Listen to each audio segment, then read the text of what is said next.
new episodes of The View when she tries to pull the race card. Yes. And then she's like, America is racist. And then they're like, yeah, they might be racist, but they're not like slave owner racist.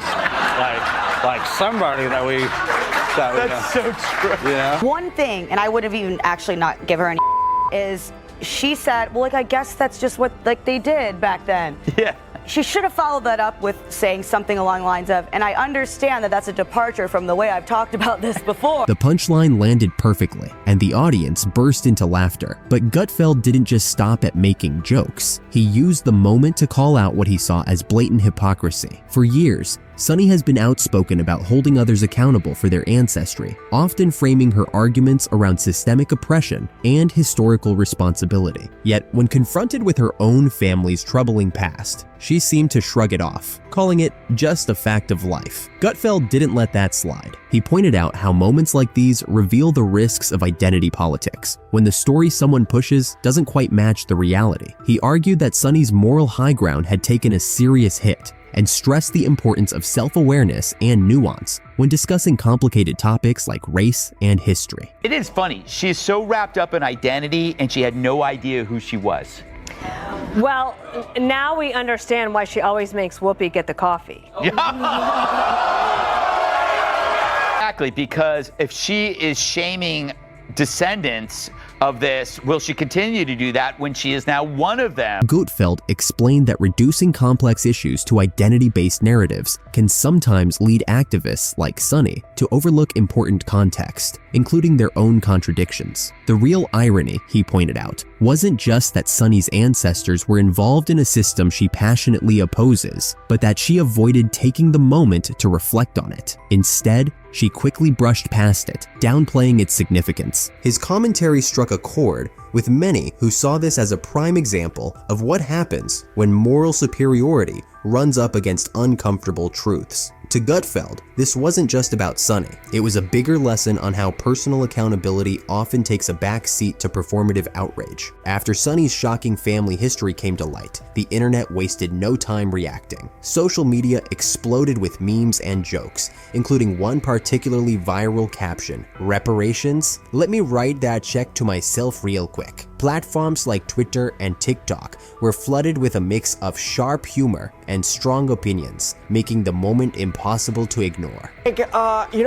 In her defense, everyone has ancestors that did unspeakably horrible things. It's just that not everyone's ancestors have records tied to their DNA about it. Worried for Sunny Hostin's progeny in the future that do a DNA test and find out that they were related to a cast member of The View. And they're like, oh, it all makes so much sense now why I'm so stupid and fat.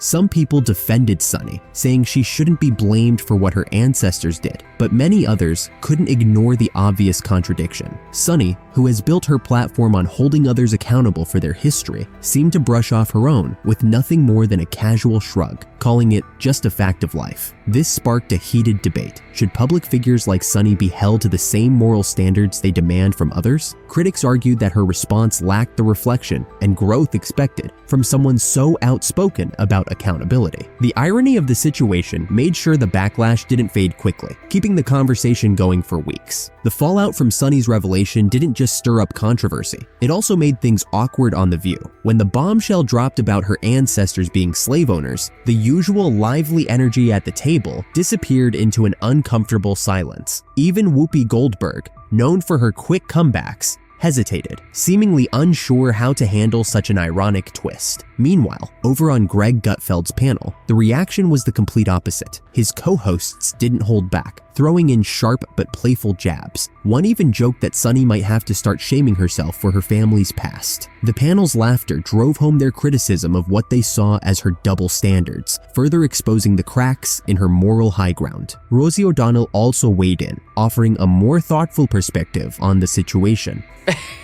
Guess there's nothing worse than to find out you're a white woman. She's so disappointed. It's really disappointing. Her mother was white. Oh my God. Shame. Oh my God. The horror. History, and finds out that this is fantastic.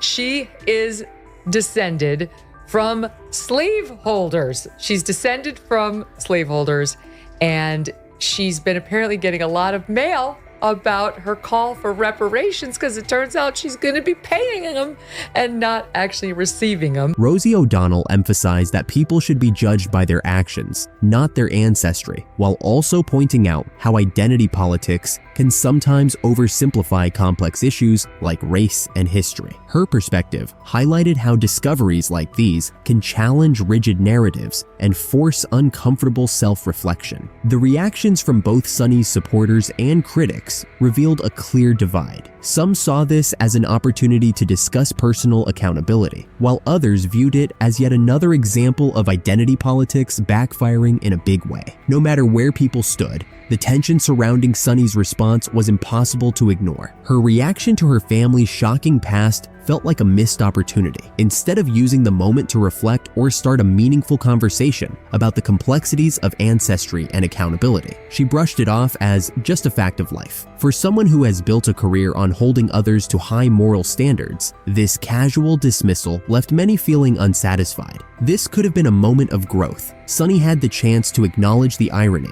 share her personal struggle with reconciling her family's past, and use the revelation to deepen discussions about historical injustices. It could have served as a powerful reminder that no one's history is simple or without contradictions, but instead, the focus shifted to her perceived hypocrisy and unwillingness to confront her own past, turning what could have been a meaningful dialogue into yet another debate over accountability. Sunny's story is a clear example that no one's history is without complexity, and that moral certainty can quickly unravel when inconvenient truths come to light. Her situation raises an important question. If you demand accountability from others, shouldn't you be willing to hold yourself to the same standard? With the internet's reaction, viral memes, and Greg Gutfeld's sharp commentary, this moment isn't fading anytime soon. Whether Sunny chooses to address it head-on or ignore it completely will shape how people remember her. If you average out the View hosts, among the dumbest people on television. Sunny's dumb. Certainly not the brightest person. And what she just said just doesn't make any sense. It's just like so silly to say. It's not a well thought out. It's like if you had an idea for a premise and it was totally baked and half baked and you went on stage with it and it's nothing Just there. go for it. Yeah, there's nothing there. Sunny Hostin has been making waves in the media lately, but not for her usual hot takes on The View. This time, the spotlight isn't on her opinions. It's on her husband, Dr. Emmanuel Hostin. And let's just say the headlines haven't been flattering. Dr. Hostin, an orthopedic surgeon and the head of Hostin Orthopedics and Sports Medicine, is now embroiled in a legal firestorm. The allegations, insurance fraud, illegal kickbacks, and, brace yourself, a massive RICO lawsuit involving a staggering 180 defendants. This isn't just another run-of-the-mill legal battle, it's a high-stakes scandal that's shaping up to be one of the most explosive cases in recent memory. Let's break it down. The RICO Act, short for the Racketeer Influenced and Corrupt Organizations Act, was originally designed to take down crime syndicates and mafia rings. But in a shocking twist, this case isn't about gangsters though. It's about doctors, surgeons, and medical professionals caught in a massive legal scandal. The lawsuit accuses Dr. Hostin and others of orchestrating a scheme to exploit the healthcare system for profit. Allegedly, they accepted under-the-table payments in exchange for performing unnecessary surgeries and padded insurance claims with procedures that may have never even taken place. Picture this: patients going under anesthesia for operations they didn't actually need, insurance companies unknowingly covering the costs, and money flowing behind the scenes like a rigged casino game. Only this time, the stakes are people's health. I want a citizen that has a policy. I mean, I'm not saying that Joe Rogan should be removed from Spotify. He's got 11 million listeners. He's got a $100 million, contract as of 2020. But I do think as the podcast platform, you have to have some sort of guidelines. How about a disclaimer on his podcast that says, this is misinformation? How about removing some of the podcasts that disseminate this misinformation? They have. And that's listen.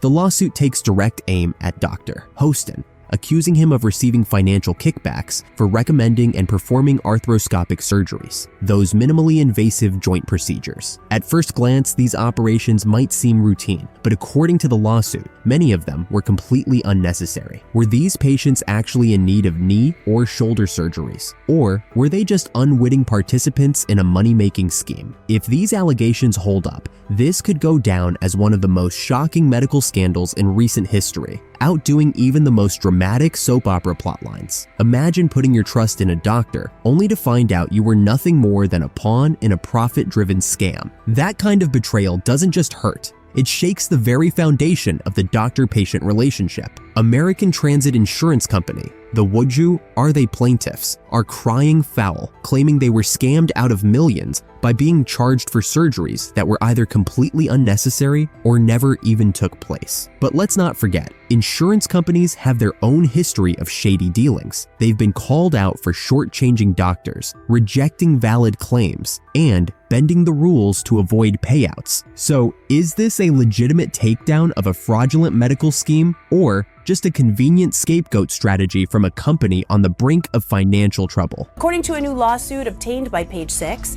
the orthopedic surgeon was one of 200 defendants named in one of the biggest racketeer influence and corrupt organization cases ever filed in New York. Emanuel was accused of federal insurance fraud and, quote, getting kickbacks by performing surgery and billing a company that insured taxi companies. And Dr. Houston's lawyer, Daniel Thwaites, didn't hold back in his defense. He slammed the lawsuit as baseless, accusing ATIC of using it as a desperate attempt to recover their financial losses. Thwaites flipped the script, making Attic the villains in this drama, a classic courtroom move to shift the blame onto the accuser. And as if things weren't heated enough, enter Joe Rogan. The podcast mogul and media critic wasted no time calling out The View for what he saw as blatant hypocrisy. Joe Rogan didn't hold back, pointing out how Sunny Hostin used to throw shade at others, acting as though she had all the medical answers because her husband is a doctor. But here's the twist. While she was playing the role of moral authority, she may have been well aware of her husband's questionable dealings. Rogan's comments raised serious doubts about the sincerity of her outspoken stance on various issues. Rogan's sharp critique adds fuel to an already burning fire, making it clear that hypocrisy in the public eye doesn't go unnoticed, especially when personal ties to a major scandal are involved. This adds another layer to the already complex drama surrounding Sunny Hostin, forcing the public to reconsider her credibility. The question now isn't just about the lawsuit, it's about the truth behind the personas that the public puts their trust in.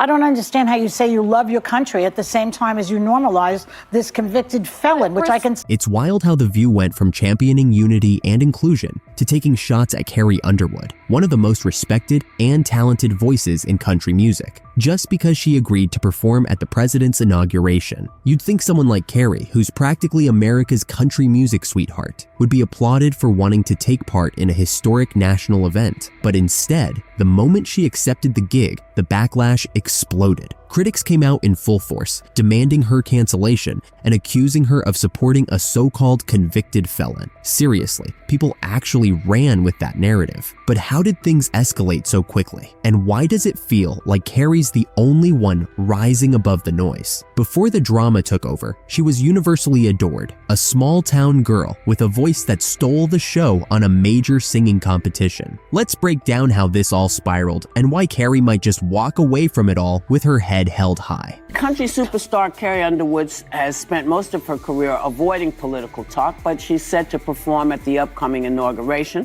She said in a statement that she's doing it because the country must come together in the spirit of unity and look to the future. And lots of her fans aren't thrilled about it, but lots of her fans are. So let's put this in perspective here. What do y'all think? I personally hope we're moving beyond the era of politics where we want to cancel people's livelihoods because we don't like their politics. And whether it was the Dixie Chicks for criticizing George Bush, didn't agree with it then, and Carrie Underwood, if you have a problem, you register your complaint by not downloading her songs and not going to her shows. Right. But I also think from a business standpoint, it's not a bad decision for Carrie Underwood. 75 million people voted for Trump. Artists tend to skew left-leaning, so she's overnight going to become an icon of MAGA and the American right. She's probably going to make a lot of money off of it. So I get why she did it. I see. From the very beginning, Carrie Underwood played it smart. No scandals, no controversies, just pure talent. You never saw her splashed across tabloids for messy drama or desperate publicity stunts. She didn't need to stir up feuds or pull off wild antics to stay relevant. People loved her simply for being authentic, graceful, and incredibly gifted. With millions of records sold, a shelf full of awards, and a devoted fan base, she managed to stay above the chaos, steering clear of the messy world of political debates. Then came the invitation to perform at the inauguration. It should have been a moment of pride, an opportunity to stand on a national stage, sing a song that brings people together, and celebrate the idea that at the end of the day, we're all under the same flag. So why the outrage? Carrie accepted the offer with gratitude and a voice powerful enough to inspire millions. What's so wrong with that? To her critics, accepting the invitation was all it took to brand Carrie Underwood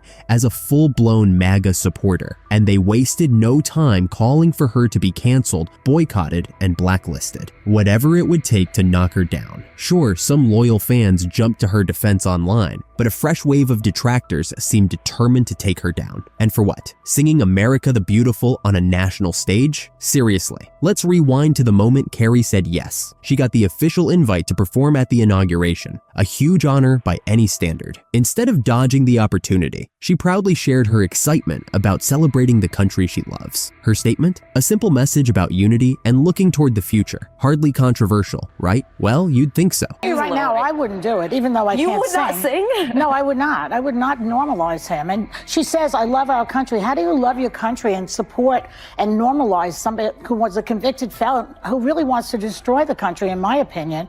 I don't understand how you say you love your country at the same time as you normalize this convicted felon, which I can say now every day. A lot of my family voted for Trump. They love the country and vote for him. I think that people make these decisions for a lot of reasons. Okay, fine. And I would not be the person to say don't do it, because I believe in free speech and everything about it. I personally would not do it. No one's asked me, but that's another story. I would love for you to do a roast at the Trump inauguration. Yeah. Okay. Oh, no one else had any thought? There we are. 429, 510. Before long, social media erupted with outrage as critics slammed Carrie for supposedly normalizing someone they couldn't stand. Angry posts flooded in, with some demanding refunds for concert tickets and others dramatically vowing to boycott her music for good. The backlash was swift and loud, but it wasn't the only reaction. While critics were busy trying to tear her down, a whole new audience started paying attention. To them, Carrie wasn't just a singer anymore. She was someone with real grit, someone who refused to cave under pressure. Supporters praised her for having the confidence to take the stage at an event that many celebrities wanted nothing to do with. Instead of hiding or backing down, she stood firm, and for that, she earned a fresh wave of respect. So, while one side of the internet was up in arms over her decision, another group was cheering her on, seeing her as a voice of strength in a sea of celebrity silence. Almost overnight, Carrie Underwood's name was everywhere. If anyone needed proof that her critics weren't exactly the champions of tolerance they claimed to be, this was it. Social media exploded with insults and accusations, treating Carrie like she'd committed some kind of unforgivable offense. Don't believe it? Just scroll through the countless posts labeling her a traitor, a sellout, and a puppet for the establishment, all because she chose to perform at a national event. You'd think she had done something outrageous, rather than simply celebrating a historic moment. And of course, The View wasted no time jumping into the fray. Some of the hosts, known for their sharp criticism of anyone who doesn't align with their views, eagerly joined the pile-on, scolding Carrie as if she had betrayed them personally. But here's the part they're not talking about. Carrie isn't alone in her beliefs. Enter John Rich. The country star took to social media to back Carrie up, calling out his fellow artists for their silence. He didn't hold back, essentially saying, if you really care about this country, why are you letting Carrie take all the heat? Step up and speak out. His message struck a chord, making it clear that Carrie wasn't the only one willing to stand by her convictions. While some in the music industry chose to stay silent, worried about losing lucrative endorsements or upsetting politically charged record labels, Carrie Underwood didn't play it safe. She stood front and center, proudly expressing her love for the USA. And that's when The View swooped in to stir the pot. One of the hosts went as far as claiming that performing at the inauguration was like normalizing a convicted felon. But hold on, last time we checked, no one's serving time. So where's the felony conviction? When did that sentencing happen? Because all we're seeing is a lot of noise over legal drama that hasn't led to a single day behind bars. Then came the classic emotional finger pointing. The same host questioned how anyone could claim to love their country while standing beside someone they believe is tearing it down. It's the usual black and white thinking, ignoring the possibility that maybe Carrie simply wanted to honor her country, no matter who was in office. Another co-host chimed in, making it clear that she wouldn't perform for this administration, which is fair, it's her choice. But shaming an artist for making a different decision, that's the exact opposite of what free expression is supposed to be about. A few panelists tried to strike a more reasonable tone, pointing out that it's unfair to destroy someone's career over political disagreements. But as always, the loudest voices drowned out any sense of balance, piling on accusations without a shred of real evidence. Their hot take? If fans are upset, they can just stop listening to her music. Because of course, these TV personalities see themselves as the ultimate judges of who should or shouldn't have a career. But did Carrie's decision actually hurt her in the long run? Not even close. She's still winning awards, selling out concerts, and making serious money. The outrage faded as soon as the internet found its next target, but that doesn't erase the way she was dragged through the mud at the time. And if you need proof that it didn't break her, just look at her chart-topping albums and packed venues. The record labels never really turned their backs on her, probably because they know she's a powerhouse who keeps the cash flowing. The fans who chose to walk away in anger have been replaced by a new group of supporters who appreciate Carrie's unapologetic stance. What truly makes her story unique, however, is how it brings attention to the contradictory nature of cancel culture. This isn't just about one person being targeted, it's about how cancel culture often shows itself to be full of hypocrisy. Carrie's journey highlights how quickly people are willing to tear someone down, only to forget about them once the outrage fades, without ever addressing the real issues behind it all.